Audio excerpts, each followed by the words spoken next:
The brain had stolen Peacemaker's dog, a truly despicable act. However, he promised that he would return the dog, but only if Peacemaker acquired the genetic material of Deathstroke for him so that the brain could create himself a suitable body. Peacemaker thought this meant that he would have to fight Deathstroke to get the genetic material for the brain. However, both the brain and Mala laughed at the idea. The brain proclaimed that if he needed someone to defeat Deathstroke, he would have kidnapped Batman's dog instead. Instead, the brain needed Peacemaker to storm General Immortus's base and steal Deathstroke's DNA from his vault. Mala was to go with him to make sure he held up his end of the bargain. Peacemaker asked to see his dog to make sure he was okay. They showed him that the pupper was in good spirits, so with the terms of the deal ironed out, Peacemaker and Mala then set off to raid the secret base.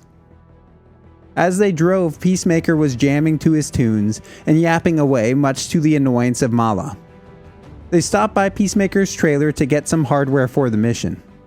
However, they got accosted by some mouthy teens who were taunting Peacemaker. Mala quickly shut them up by throwing a tree at them. Peacemaker said that that was the greatest thing he had ever seen. He then made the difficult decision of picking the right helmet for the job. While trying to decide, he reflected on the fact that his dad had built the helmets for him and that it was probably the only nice thing he had ever done for him. He even teared up a little bit. Mala put his hand on Peacemaker's shoulder and said some, comforting words in French. Peacemaker then chose his helmet, a robust choice if you ask me. Then back on the road again, Mala reached to change the music, and Peacemaker said, "What are you doing? The driver chooses the tunes." However, Mala turned the jams up. The two of them had started getting along great. Peacemaker even invited him to his party, and he accepted. After a joyous car ride of jamming to tunes and having fun together, they finally arrived at their destination and entered the base. They encountered an evil construction crew. One of the crew members, Steamroller, brought over a bag of kittens to test out a machine.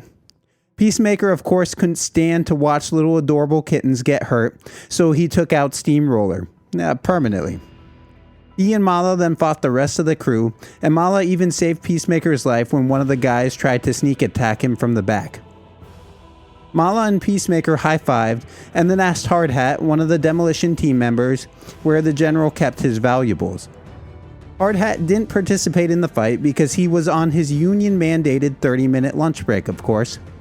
Peacemaker scoured the vault, trying to find what they were looking for.